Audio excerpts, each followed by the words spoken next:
Magandang araw po, welcome po sa aking channel, Nov9 TV. Patalasasan po, meron po ba kayong mga properties na napapabayaan or non-performing assets? Plan nyo yung ibenta, pero wala kayong oras pagbenta nito. Kung ito'y pagkakatiwala nyo po sa amin, tawag lang po kayo sa aking numero, usap po tayo, gawan ko po ng video for free. Yes, libre po. Wala po kayong babayaran. Tutulungan pa namin kayong mabenta ang inyong property. Kami na po bala sa marketing, sa boosting, pati po sa paid advertisements, even sa tripping. Hindi na po kayo mapapagod sa pag-entertain ng mga buyers. Kami na po bala sa lahat. Tawag lang po kayo. Nandito po tayo ngayon sa Silang, Cavite kung saan meron po tayong bagong video presentation. Isang residential farm property na may lot area na 6,335 square meters. Ito po titulado, buhay po ang may-ari kaya wala po kayong maging problema sa documentation o sa transfer ng title. Inner lot po ito from Barangay Road kaya napakatahimik po ng lugar, sariwa ang hangin at malamig po ang klima. Ito po'y nasa mataas na lugar, ang estimated elevation above sea level ay 1,430.8 feet. Ito pong bahay ay halos hindi naman po natirhan nila owner, gawa ng yung isang kapatid po ay nasa ibang bansa at yung kapatid naman niya dito sa Pilipinas ay sobrang busy naman. Pero ganun pa man, ito po'y well-maintained. Kita nyo naman po, napakalinis at wala po kayong ipapagawa dito. Fully furnished, lahat ng mga furnishings ay nagkakahalaga ng 10 million. Custom made po yun. At sa likod po nitong property ay malawak pa po at punong-puno po ng fruit-bearing trees. May access na rin po dito ng tubig, kuryente at internet provider. Kaya kung sakali man po na ma-acquire nyo itong property, ito po'y ready for occupancy. Kompleto na po lahat ng kagamitan. Ang kulang na lang po ay kayo at ang gamit nyo. Mamaya po ididetali ko sa inyo lahat ng fruit-bearing trees na meron dito sa loob ng property. Nakabakod na rin po ng concrete fence ang buong 6,335 square meters. Actually, dinagdagan pa ng ilang hollow blocks yung concrete fence, kaya tumaas pa rin po yung costing niya. Yan po, tunghayan nyo po itong custom-made Spanish-style house na fully furnished, premium custom-made furnitures for formal dining room at informal dining room. Lahat ng bedrooms ay may cabinets at welcome po dito sa bahay ni Ma'am at Sir. Ito po yung living area o salas. Open concept lang po hanggang sa dulo, kaya maliwalas. Lahat pong nakikita nyo ng mga furnishings ay kasama po yan. Meron pong chandelier, naka-ceiling cove design, may customized glass windows with curtain. Napakaganda po nitong sofa set, customized made of Nara, at meron pong glass center table. Dito naman po yung dining area na meron pong dining set at may chandelier. Naka-ceiling cove design rin po ito. At hanggang po dito, ito po yung naka-tiled flooring. At sa dulo po ay meron pong grandfather clock, also known as long case floor standing clock. Ito naman po yung formal kitchen. May chandelier, may kitchen countertop, wall-mounted kitchen cabinet, wooden shelves, at meron din pong storage ng kitchen utensils. At mapapansin niyo po, meron pong mga wood carvings na design. Ito naman po yung access dito sa may dirty kitchen. May kitchen countertop, double stainless sink with faucet, kitchen window with curtain and security grill. Meron din pong breakfast table at may ceiling fan. Malaki din po ang espasyo nito. At meron din pong access door na papunta naman dito sa may service area. Kung saan ito naman po yung access papunta sa likod ng bahay. Meron din pong security grill. Yan po ulit yung breakfast table, yung dirty kitchen na may customized glass window. Meron din pong gas range and range hood na almost new. Then may wooden shelves at may console table. Balik na po ulit tayo dito sa loob. Ito po yung access door na papunta dito sa formal kitchen. Mapapansin nyo po, mula po dun sa living area hanggang sa kitchen, puro kahoy po ang mga furnishings, pati mga disenyo. Yan po yung dining area na may dining set at sa dulo naman yung living area na napakaganda po ng sofa set. Ito naman po yung access door papunta sa covered lanay at open lanay na papunta naman po yan sa likod ng bahay na kung saan punong-puno po ng fruit-bearing trees. Ito naman po yung isang maliit na structure dito sa likod na kung saan ito po ay dirty kitchen. May kitchen countertop na rin po at wall-mounted kitchen cabinet. Balik po ulit tayo dito. Yan po yung access door na papunta sa loob ng bahay. Ito po yung may customized na security grill. Yan po ulit yung dining area na may dining set. Terno po yung dining set at sofa set. Napaganda ng disenyo. At halos hindi po nagamit ang mga yan. Meron din pong kwarto dito sa baba. Pwede po itong gawing guest room.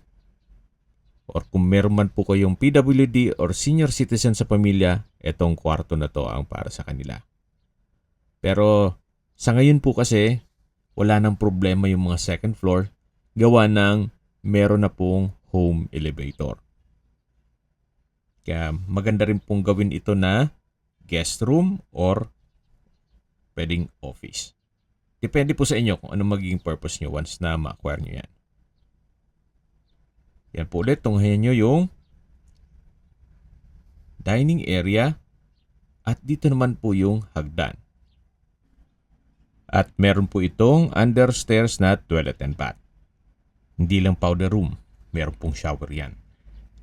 Meron din pong understairs storage, nalagay ng kung anong mga kagamitan o mga abubot. Ito naman po yung tinutukoy ko. May hand wash basin, water closet with bidet, vanity mirror, towel holder, at shower enclosure. Meron din pong hot shower set at ito'y naka-tiled bathroom wall. Yan po yung toilet and bath o understairs toilet and bath. Balik ulit tayo dito sa may living area at dining area. Sa mga naka-appreciate po ng mga wooden furnitures, furnishings, yan po, alam niyo naman ang presyo niyan. Medyo may lasa po yan. Gaya po ng sabi ni owner, almost 10 million po ang nagastos nila sa lahat ng wooden na furnishings. At itong bahay naman, yung construction nito, yung costing niya, ang labor at materials ay inabot din ng mga 11 to 12 million, more or less. Dito na po tayo sa hagdan at meron pong staircase window na nag-serves as natural sunlight. At nandito na po tayo sa second floor. Ito po yung hallway. Yan po yung mga kwarto. Napaganda po ng disenyo ng mga pintuan. Solid wood. Meron din pong console table, then vanity mirror na may wooden frame. At check po muna natin itong unang kwarto. Sa spasyo, sakto lang. Hindi naman siya ganun kaliit at hindi naman ganun kalaki. Meron din pong customized glass windows with curtain and security grill. May bed frame and mattress, bedside table, may drawer and dresser, at wardrobe. Dito naman po ay may glass blocks, may hand wash basin, then vanity mirror, at may drawer. Ito naman po yung banyo o toilet na kung saan may water closet with bidet, wall-mounted wooden rack, towel holder, at vanity mirror. Naka-tile bathroom wall na rin po yan. Dito naman po sa kabila ay yung shower room. O shower area na kung saan meron pong hot shower set, towel holder, tile bathroom wall, at bathroom PVC door. Yan po ulit yung hallway, may console table, then may wall-mounted vanity mirror, at ito naman po yung third bedroom. Malaki naman po ang espasyo, may bed frame and mattress na halos bago pa po, may plastic pa yan. May drawer and dresser, wardrobe, ceiling cove design, center lamp, pin lamp, at dito po sa dulo ay meron din pong space na meron pong wall-mounted table at wooden chair. Ito po ang third bedroom. Napansin niyo po lahat pong sliding glass windows ay may security grill at may curtain. At napakalinis po nitong bahay. Well-maintained, kaya wala po kayong ipapagawa dito. Dito naman po yung family area. Meron pong galinera na sofa, wall-mounted wooden rack o display rack, at sa dulo po ay may glass window with security grill at may chandelier. Check naman po natin itong fourth bedroom. Naka-solid wood door, may bed frame and mattress na halos brand new, may plastic pa po, hindi po nagamit, may console table, may wardrobe, customized glass windows with security grill, ceiling cove design, at may chandelier. Meron din pong drawer. Yan po ulit yung family area. At dito naman po yung access papunta sa balkonahe. Pero check po muna natin itong common toilet and bath. May hand wash basin, malaking vanity mirror, water closet with bidet, bathroom countertop, tiled bathroom wall, at meron din pong mga outlet. Sa dulo po ay may shower enclosure na may hot shower set, towel holder, at hanggang dito po ay from floor to ceiling po ang tile bathroom wall. Yan po yung drawer at naka-PVC door din po itong banyo. Labas na po tayo at check natin itong isang balkonahe na may aluminum screen door, then may security grill. Napakaganda pong magkape dito tuwing umaga. May garden set na rin po dyan. At mula naman po dito matatanon yung harapan ng bahay. At yung isang structure doon ay yun po yung caretaker's house. Yung unang parte ng video. At yan naman po yung kabilang balkonahe. Pero bago tayo makalipat dyan ay papasok ulit tayo dito sa loob. Yan po ulit yung common toilet and bath. Ito po yung hallway. Yan yung pang-apat na kwarto. At ito naman po yung access door papunta dito sa kabilang balkonahe. Naka-glass blocks po itong railing. Yan po yung security grill nung last bedroom. May mga ilang fruit-bearing trees din po dito sa harapan. At yan po yung concrete fence na kung saan tinaasan pa po yan ni owner. Balik ulit tayo dito sa loob. At check natin yung ibang parte nitong bahay. Yan po ulit yung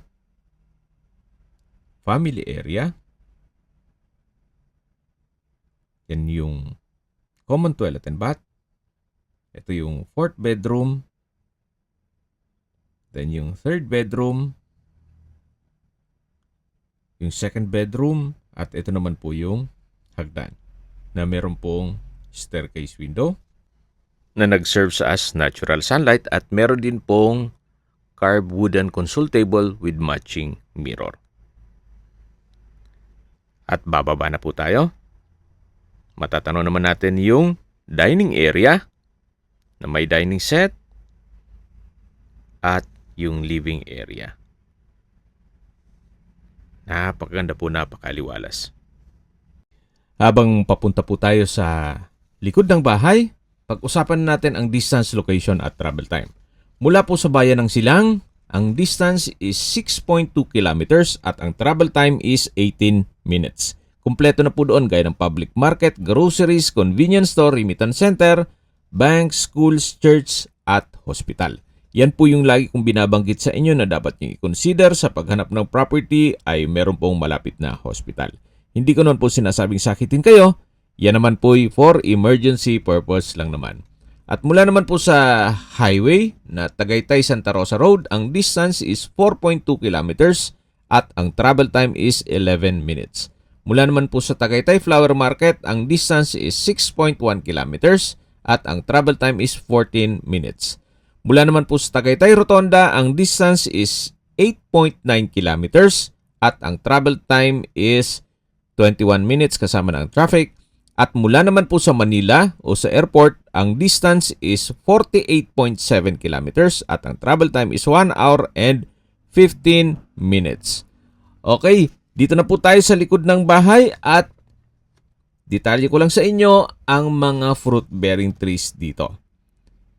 Meron pong 12 puno ng lansones. Meron din pong 14 na rambutan, 7 abukado, 7 langka, 5 mangga, 10 marang, may kalamansi din po, 5 puno, 10 suha, 8 star apple, 5 santol, 3 bayabas, 2 durian, 20 saging, 8 nyog, 3 makopa, at marami pa pong iba. Hindi nyo na po kailangang magtanim, i-maintain nyo na lang po ito. Napakaganda po. Sa mga nag-skip po ng video, recap lang po. Ito pong property ay nasa Silang, Cavite. Napakalapit lang po nito sa Tagaytay. Wala pa pong 15 minutes. Nandun na po kayo. May lot area po ito na 6,335 square meters. Ito'y titulado, buhay po ang may-ari at ang bahay naman ay halos hindi natirhan ni owner. Gawa ng nasa ibang bansa po sila. Fully furnished, lahat ng kagamitan na makikita nyo na napakaganda, customized at ginastusan talaga nila ay kasama na po. Okay, sa presyo na po tayo. Binebenta po ito nila sa halagang 35 million pesos net. Ibig pong sabihin si buyer na po ang sasagot sa lahat ng taxes at expenses with regard to documentation. Fair deal na rin po. Gawa ng ang zonal value po dito sa area nitong property ay 3,500 times 6,335 sa zonal value pa lang po 22,172,500 pesos.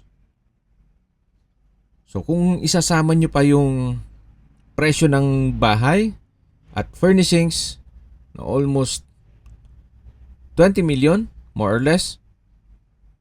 So nasa 42 million. Yun po ang magiging assessment nyo. Sa zonal value pa lang yun. Na kung saan sobrang baba po ng assessment na yon. Pero kung sa market value naman na 5,000 per square meter sa lote pa lang times 6,335, ang halaga ng lupa pa lang ay 31,675,000 pesos. Opo, sa lupa pa lang po is 31,675,000. So halos for free na po lahat ng furnishings, pati construction ng house, hindi pa dun kasama yung pagpabakod. Well, yan po'y assessment ko lang naman.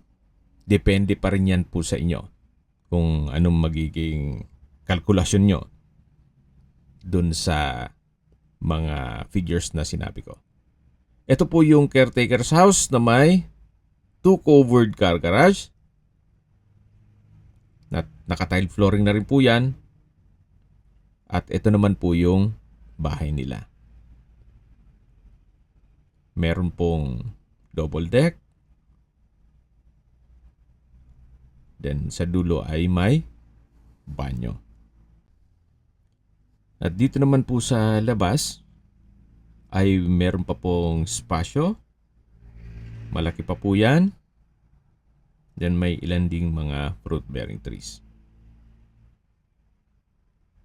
Ito naman po yung entrada ng buong property. Yung sa likod ng sasakyan. Then yung barangay road na po yun. Yan po, kung sa tingin nyo, good deal na po ito para sa inyo, tawag lang po kayo sa aking numero. At sa mga kababayan naman natin na sa ibang bansa, meron po akong WhatsApp, Viber, Telegram, at Signal. Same number lang po, 0917-316-3399. Sa mga nagtatanong naman po ng aming Facebook, meron po aming Facebook page na Nov9TV at Facebook Real Video. Meron din pong TikTok at Instagram. May ibang YouTube channel po kami, the Nov9TV channel, Nov9TV Listings, Nov9TV On The Spot, Nov9TV Updates, at Nov9TV House Rental. Sana po naibigyan nyo ang video presentation. Paki-like and subscribe na lang po sa aking channel para ma-update din po kayo sa aking future listings. Kung sakali po hanap nyo yung mas malaking sukat ng lupa, meron din po kami ibang listings na pwede nyong pagpilian. Huwag po kayong mag-atubiling tumawag sa amin.